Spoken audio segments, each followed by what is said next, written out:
네, 어, 사랑하는 베들레헴 성도 여러분, 월요일도 마무리가 되어 가네요. 제가, 어, 미리 녹화를 하지 못해서 좀 늦게나마, 시작을 했지만, 그래도 오늘 묵상 내용 같이 보고, 짧게 나누도록 하겠습니다.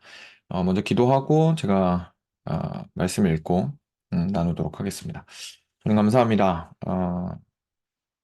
오늘도 어김없이 주님의 말씀, 특히 잠언 통하여서 주께서 우리에게 삶 가운데서 원하시는 것이 무엇인지를 알게 하시고, 저희의 참 게으름과 어리석음을 깨닫게 하시고, 저희의 미련함을 깨닫게 하시고, 저희의 악함을 깨닫게 하여 주실 것을 저희가 기대합니다. 오늘 말씀을 통하여 주께서 우리의 삶을 비록 아프더라도 열어서 밝히 드러내 보여주실 때에 우리가 겸손하게 음, 반응할 수 있도록 은혜 베풀어 주시옵소서.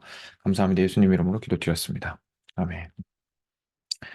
네. 어제 주일이죠. 주일 본문은 이제 12절까지였는데, 26장 1절부터 12절까지였는데, 이 부분은 뭐 보셨던 분들은 다 아시겠지만, 미련한 자에 관련된 내용이었습니다. 오늘은 13절부터 28절까지인데요. 그냥 한번 제가 쭉 읽고, 그 뒷부분 내용을 좀 짧게 다루고, 게으른 자에 조금 초점을 맞춰서 같이 말씀 나누도록 하겠습니다. 같이 읽겠습니다. 13절부터 28절입니다. 게으른 자는 길에 사자가 있다, 거리에 사자가 있다 하느니라. 문짝에 돌저귀를 따라서 도는 것 같이 게으른 자는 침상에서 도느니라. 게으른 자는 그 손을 그릇에 넣고도 입으로 올리기를 괴로워하느니라. 게으른 자는 사리에 맞게 대답하는 사람 일곱보다 자기를 지혜롭게 여기느니라. 길로 지나가다가 자기와 상관없는 다툼을 간섭하는 자는 개의 귀를 잡는 자와 같으니라. 횃불을 던지며 화살을 쏘아서 사람을 죽이는 미친 사람이 있나니 자기의 이웃을 속이고 말하기를 내가 희롱하였다 하는 자도 그러하니라. 나무가 닿으면 불이 꺼지고 말쟁이가 없어지면 다툼이 쉬느니라. 숯불 위에 숯을 더하는 것과 타는 불에 나무를 더하는 것 같이 다툼을 좋아하는 자는 시비를 일으키느니라. 남의 말하기를 좋아하는 자의 말은 별식과 같아서 뱃속 깊은 데로 내려가느니라.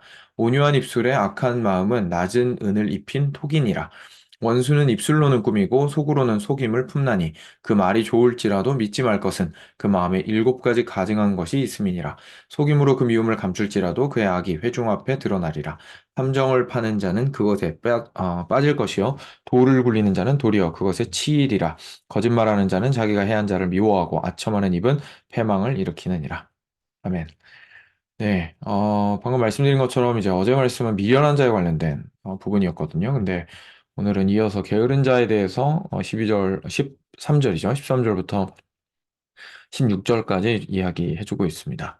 이 게으른 사람은 길에 사자가 있다, 거리에 사자가 있다, 라고 하느니라. 그러니까 무슨 말이냐면, 자기가 해야 될 일과 그리고 마땅히 감당해야 될 삶에 대해서 어, 현실적이지 않은 두려움 때문에 그 삶을 망치게 되는 것에 대해서 이야기를 사실 해주고 있는 겁니다.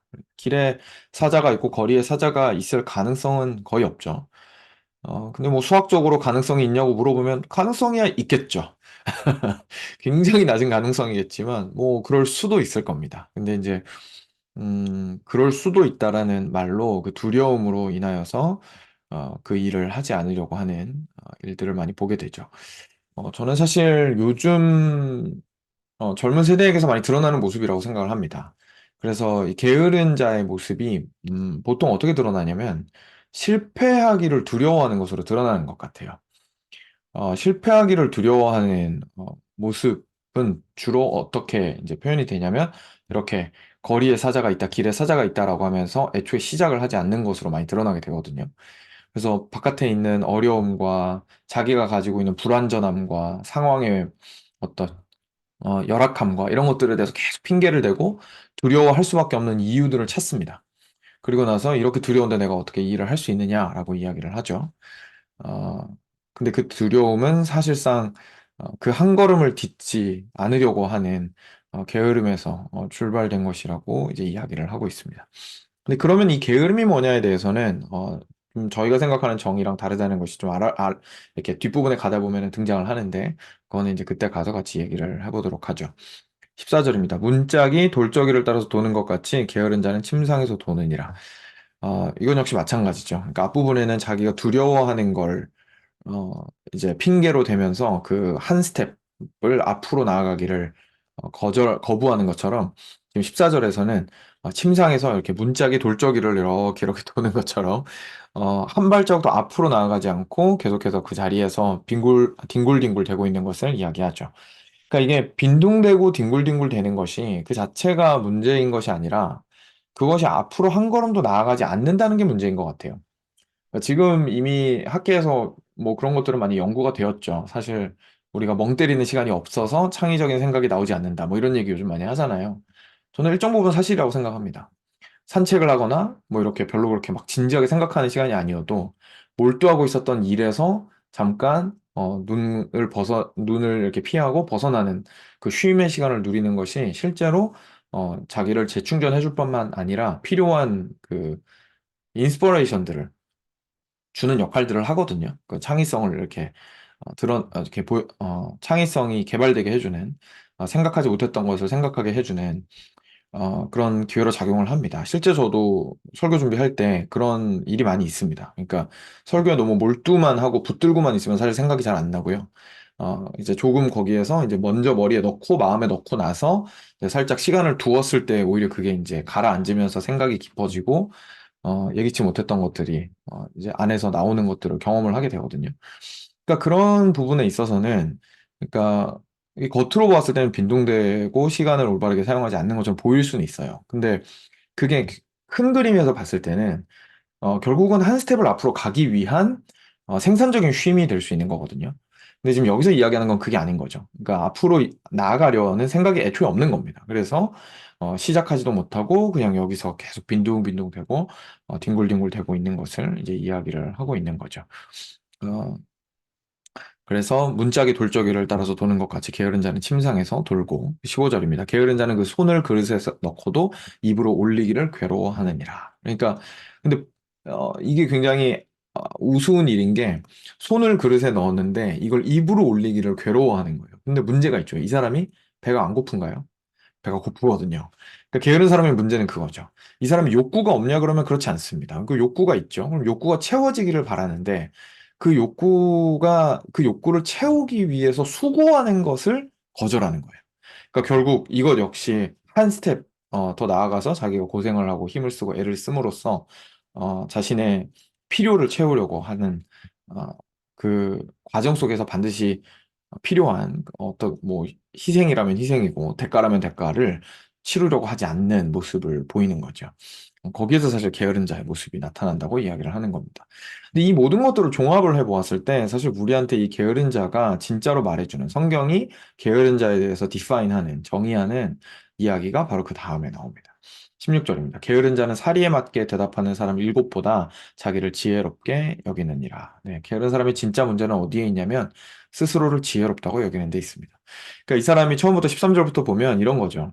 바깥에 거리에 사자가 있다라고 하면서 속으로는 자기가 지혜로운 거예요. 다른 사람들이 을 보고 무모하다고 얘기하는 거죠. 너네는 바깥에 사자가 있는데 그렇게 위험한 줄도 모르고, 그래 뭐 니들 그렇게 열심히 살아봐라. 나는 그래도 밖에 사자가 있다는 사실을 알기 때문에 그렇게 함부로 움직이지 않을 거야. 뭐 이렇게 얘기하는 거죠. 어차피 시작해봤자 내가 뭐 얼마나 멀리까지 가겠어. 저 사람들이야 뭐 그럴 만한 사람들이니까 가는 거고. 라고 하면서 침대에서 그냥 뒹굴거리고 시작하지 않고 있습니다. 그리고 계속해서 핑계를 대는 거죠. 그리고 내가 이거를 손에 그릇을 넣고도 입으로 올리지 않아야 할 이유가 막 수백만 가지가 머릿속에서 생각이 나는 거죠. 어, 그래서 주변에서 그 이야기를 합니다. 아니 그렇게 하는 건 어리석은 거고 그렇게 하면 안 되고 그렇게 하면 네가 너의 인생을 망칠 수밖에 없고 온갖 이야기를 일곱 명이라고 하는 것은 수많은 사람들을 이야기하는 거겠죠. 수많은 사람들이 그 얘기를 합니다. 근데 스스로를 지혜롭게 여기기 때문에 그 게으른 사람은 사실상 소망이 없는 삶을 살아가게 된다는 이야기를 오늘 해주고 있습니다. 근데 진짜 사실 이게 무서운 거는요.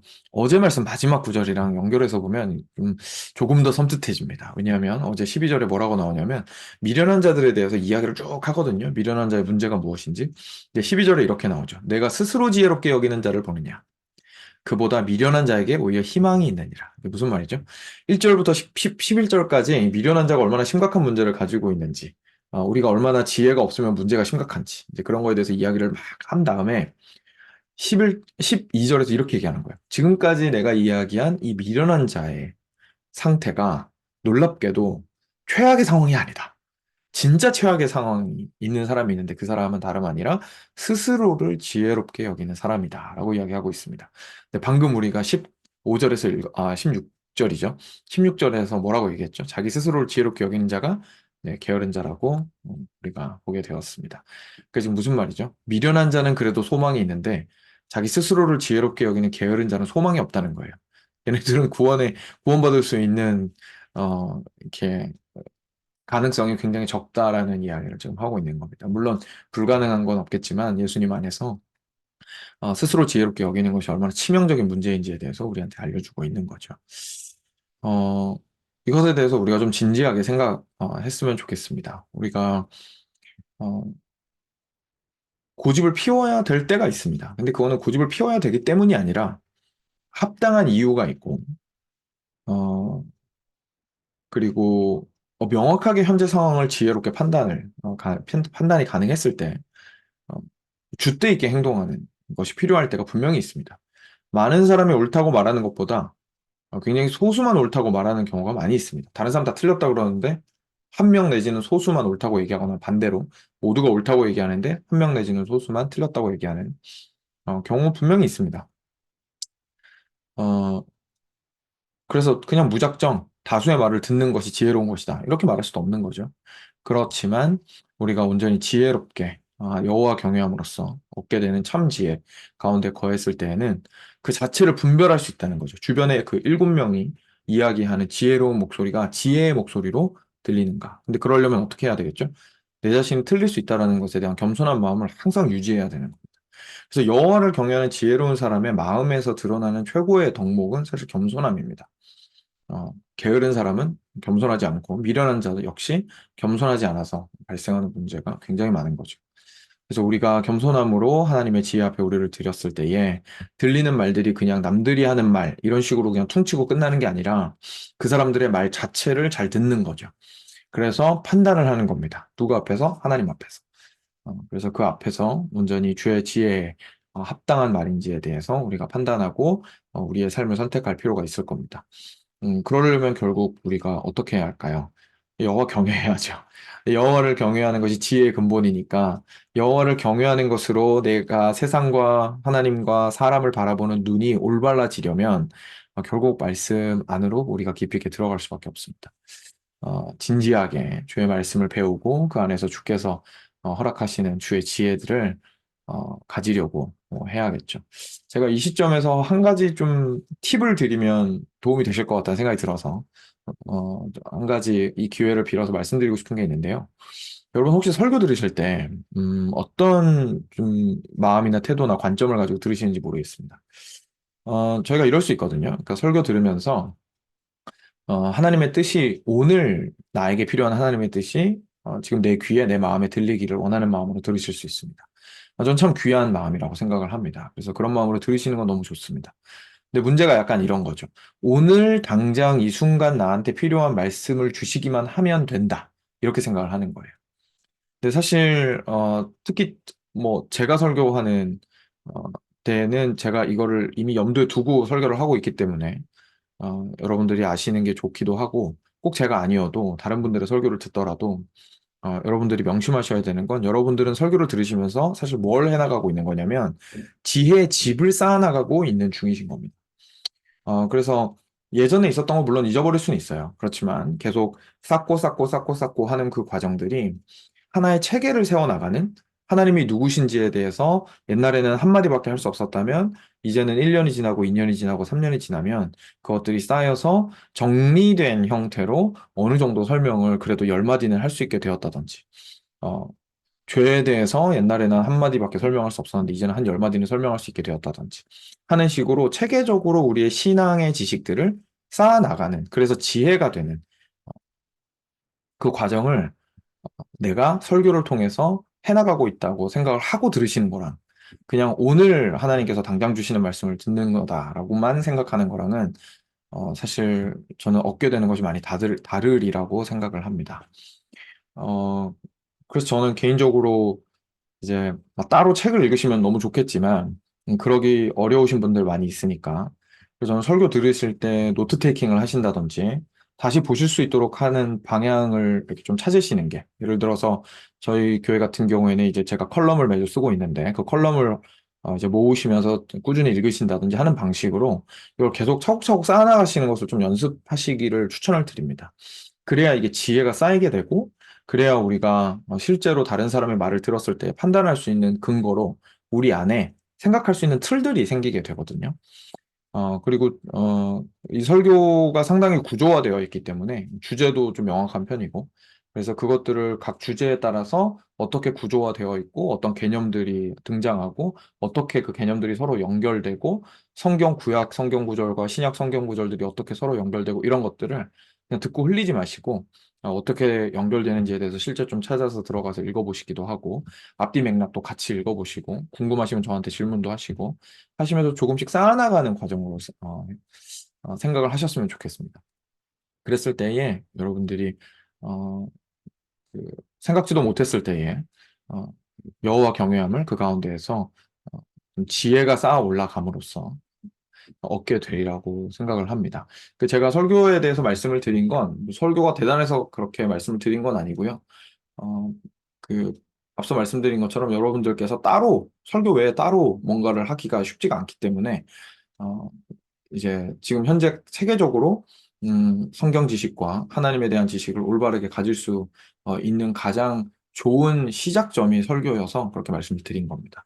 그래서 어,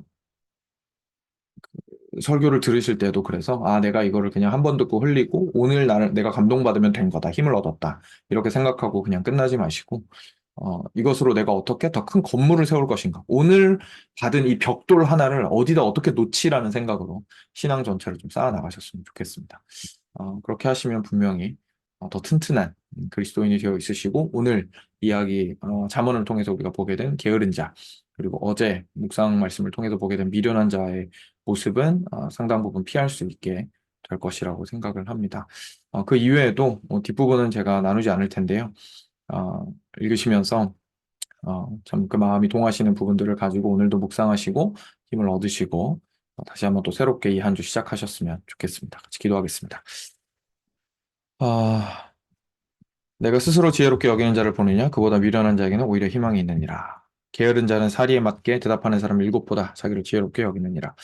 주님, 저희가 미련한 자가 되지 않기를 원합니다. 저희가 어, 게으른 자가 되지 않기를 원합니다. 저희가 온전히 지혜롭게 여호와 경외함으로 행동하는 자들이 되기를 원합니다. 아버지 하나님이시여, 우리를 불쌍히 여겨주시고 교만하지 않게 하시고 항상 겸손함으로 어, 여호와 경외하기를 말씀을 통하여 배울 수 있는 자들이 될 수 있도록 은혜 베풀어 주시옵소서. 이 한 주도 주님께 의탁드립니다. 예수님 이름으로 기도드렸습니다. 아멘. 네, 좋습니다. 샬롬입니다. 그럼 이만 인사드리겠습니다.